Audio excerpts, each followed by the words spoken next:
Welcome, today in front of me OUKITEL K13 Pro, and I'll show you how to edit notification panel shortcuts on this device.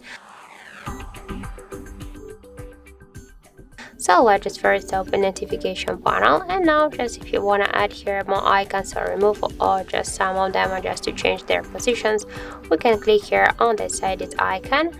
And now just we can see this down section with these invisible icons. To add the icons here, we should hold and drag icon to our up section by this way.